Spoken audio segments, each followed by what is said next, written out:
Aujourd'hui, je vais chercher Christelle. On va parler d'un sujet dont on parle souvent, des HRBP, des relations des RH avec le business. Et Christelle va nous raconter un peu comment elle voit la fonction RH et en quoi les RH et pourquoi ils sont investis et partenaires du business. Salut Christelle, Hello Christophe. tu vas bien? Oui, toi? Bah, ok. Trop contente d'être là. Je te laisse t'attacher et puis on est parti.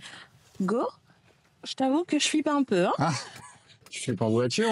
Tu flippes d'être avec moi ou tu flippes du sujet? Les trois à la fois.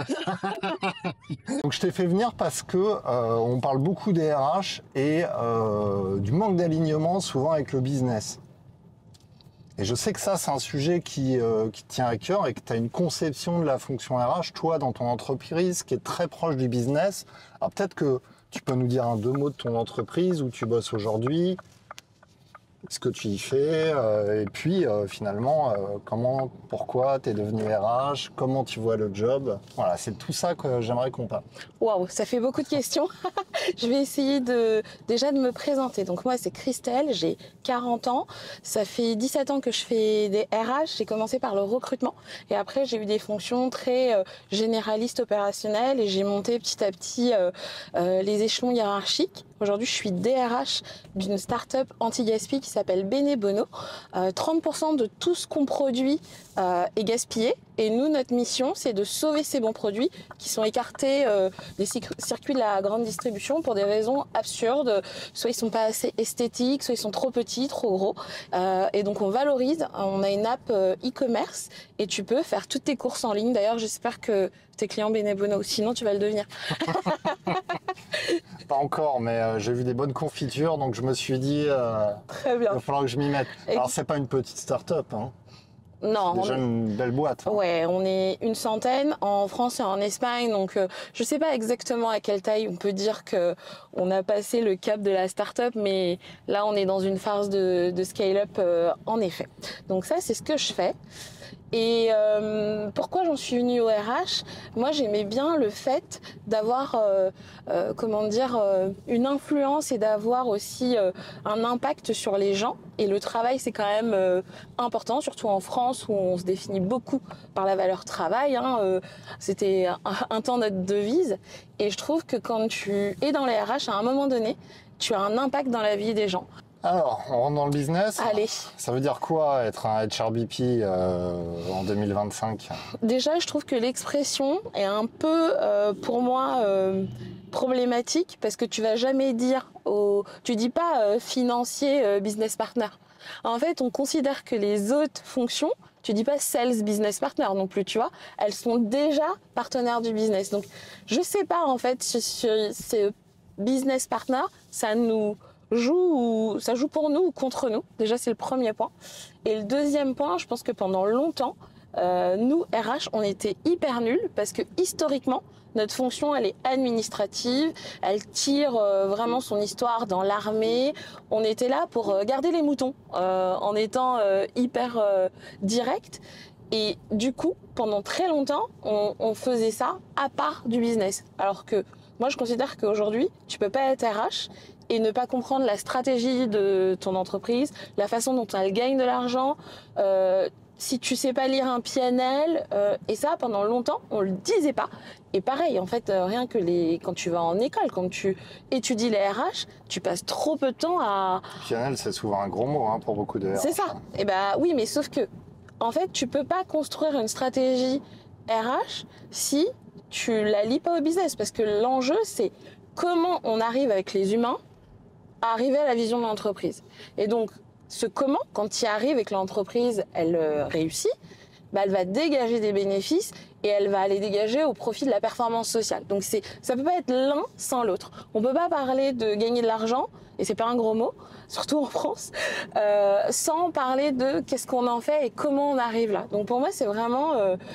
imbriqués et les deux sont indissociables. Ce que je te dis là, j'ai mis longtemps à le comprendre et j'ai mis longtemps à rentrer dans un business plan, comprendre les leviers, son budget RH, voir comment on l'articule, descendre les coûts de la société. Et ça, franchement, si j'ai un conseil pour les RH qui vont nous écouter, c'est si tu le fais pas, fais-le. Regarde ton BP, regarde les drivers financiers, demande au CFO de t'expliquer comment marche ton entreprise, quels sont les coûts, et pas que les coûts RH, vraiment les coûts de la société, et tu comprendras plein de choses. Ça veut dire que toi, tu t'es formée toute seule à ça? Moi, je me suis formée toute seule. Après, j'ai été dans des entreprises où j'ai eu de la chance d'avoir des super CFO et donc qui m'ont acculturée. Après, je vais pas changer de métier, j'ai pas envie d'être DAF demain, mais ils m'ont donné suffisamment de vulgarisation pour que je comprenne. Et après, moi, je suis allée chercher l'info parce qu'en fait, le sujet, c'est que des fois, faut faire le travail extra mile de toi-même aller regarder. Donc, pour moi, HR Business Partner, c'est déjà comprendre comment marche l'entreprise et comment elle gagne de l'argent. C'est simple. Toi, tu es au Codir? Ouais. Qu'est-ce que tu présentes en fait en reporting RH? Bon, pas sans aller dans les trucs confidentiels, hein, mais les principaux indicateurs que tu traques, c'est quoi? Alors, déjà, je réponds à ta première question de qu'est-ce que je présente. Nous, on a une façon très structurée de faire les choses. On a un ordre du jour qui est défini à l'avance. Les sujets qui sont les uns à la suite des autres, sans priorité. C'est-à-dire que les sujets RH passent pas à la trappe ou en dernier. C'est vraiment en fonction du temps et encore une fois, premier arrivé, premier servi. Généralement, j'explique la problématique. Je mets ma recommandation avec les métriques en fonction du sujet. Et ensuite, on a une décision collective. Et en général, moi, j'essaye, sur tous les sujets RH, des fois, c'est du pour info, mais d'en parler. Parce que souvent aussi, dans ces instances-là, on parle business, on parle de plein de choses, mais on parle pas de sujets RH. Et c'est important aussi juste de mettre à l'ordre du jour les sujets RH. Même ceux que tu penses qui sont pas importants, ils sont importants. Donc ça, vraiment, je pense que si tu veux être business partner, il faut aussi faire rayonner ce que tu fais et marketer ce que tu fais. Parce qu'en fait, personne ne le fera à ta place et ce qui explique qu'on n'est pas légitime. Et ça, je pense que c'est important. Et après, moi, je ne traque. J'ai pas de périodicité à laquelle je traque les données aujourd'hui parce que je suis dans une start-up de 100 personnes et que c'est pas pertinent. Ouais. Par contre, à certains moments, et je vais pas mentir, parce que en fait, dire que tu fais ça, c'est aussi donner une injonction de oui, tous les 3 mois, je propose mon rapport. Non, en fait, ma boîte est pas cotée, c'est pas pertinent. Par contre, moi, j'ai un dashboard où je suis mes effectifs, le turnover, je regarde aussi l'ancienneté moyenne, je prends le temps de discuter avec les gens pour sentir les signaux faibles et c'est tout ça que je vais amener. Donc à un moment donné, si je m'inquiète de l'ancienneté moyenne, je vais dire attention, on sait que dans le start-up, on a un taux de rotation entre 2 et 3 ans, on a X personnes qui arrivent à cette échéance-là. Je dis au manager, est-ce que tu discutes avec cette personne-là pour savoir comment on arrive à la garder plus longtemps? Est-ce qu'elle a envie d'aller voir ailleurs? C'est quoi tes relations, toi, avec les managers au quotidien? Alors, je pense que déjà... C'est quoi, vous êtes sur un site tout le temps? Vous avez du télétravail? C'est quoi le mode opératoire? Alors, déjà? nous, on est en hybride. On a 2 jours de télétravail et 3 jours au bureau. Et les gens peuvent venir s'ils le veulent au bureau par ailleurs. On a 2 sites, donc un en Espagne, à Madrid, et un à Paris. Il y a des managers qui sont en full remote, d'autres qui sont à Paris, c'est la majorité. Je parle pas à tous les managers parce qu'en fait, c'est impossible, tu vois, d'avoir un one-one avec tous. C'est vraiment au sujet. J'ai des créneaux Ask Me Anything dans mon agenda. Donc, en vrai, si tu as une problématique, tu peux le booker, ce créneau-là. Et c'est ce qu'ils font. Quand ils ont un sujet, ils m'en parlent en direct ou ils m'apostrophent au bureau et on se pose, on en discute, quoi. C'est vraiment très simple. Encore une fois, on est petit, donc... T'as combien de personnes avec toi dans l'équipe RH? Alors, aujourd'hui, on est 3. Okay. Donc 3%, c'est un petit ratio. Généralement, on dit que quand tu es autour de 5%, tu commences à avoir une fonction RH où tu peux faire des choses. Ça a vocation à changer, mais on est aussi dans une phase où on n'a pas encore atteint la rentabilité. On est dans une ère de profitabilité. Plus que jamais, en fait, c'est là où va jouer la survie des startups. Donc, on est assez frugal et j'espère qu'on repartira très vite, quoi. Parce que toi, tu es dans ce rôle aussi, hein, tu es surtout orienté business parce que c'est aussi l'objectif de la boîte actuellement de devenir rentable. Je sais qu'il y a une levée de fonds qui est en cours. Ouais. Est-ce que tu penses que cette vision, tu l'as parce que tu es dans ce modèle-là et donc c'est contextuel Et est-ce que si demain tu vas bosser dans une plus grosse boîte avec des process RH, on va dire plus classiques, structurés, est-ce que tu penses que tu auras la même approche? Je pense que je changerai forcément d'approche parce que l'impact sera pas le même. Aujourd'hui, je décide conjointement avec les dirigeants, l'équipe dirigeante. Par contre, je trouve que c'est hyper important de savoir où on va et encore une fois d'avoir la vision globale pour bien faire son travail. Tu vois, pour te donner un exemple assez concret, on sait que un des leviers de notre rentabilité, c'est la marge opérationnelle et donc typiquement, cette année, je me suis attelée avec mes équipes à réduire en fait les coûts de l'intérim pour pouvoir augmenter notre marge opérationnelle parce que je sais que une personne internalisée versus un intérimaire, ça va me faire gagner temps et à la fin de l'année, j'ai X milliers d'euros qui sont économisés. Donc vraiment très concrètement, tu vois ton impact en fait. C'est là où tu te dis, oui, je suis partenaire du business parce que mon action de internaliser les intérimaires, à la fin de l'année, ça me fait gagner X points de marge opérationnelle. Tu vois ? Sur quoi tu mets tes budgets, toi, en tant que RH, justement, pour rester aligné avec les objectifs de l'entreprise? Sur quoi tu penses qu'il est intéressant, à ton niveau, de mettre des budgets pour être le meilleur partenaire possible? Ça dépend des enjeux. Je pense qu'il n'y a pas de réponse universelle, mais je vais te donner encore une fois quelque chose de concret chez Benebono. À un moment donné, on a ouvert l'Espagne quand je suis arrivée fin 2023. Parce que si tu as tué un Espagnol et que tu l'as ouvert, je vais pas pouvoir le garder là. Je n'ai tué aucune personne, sachez-le. On a ouvert l'Espagnol.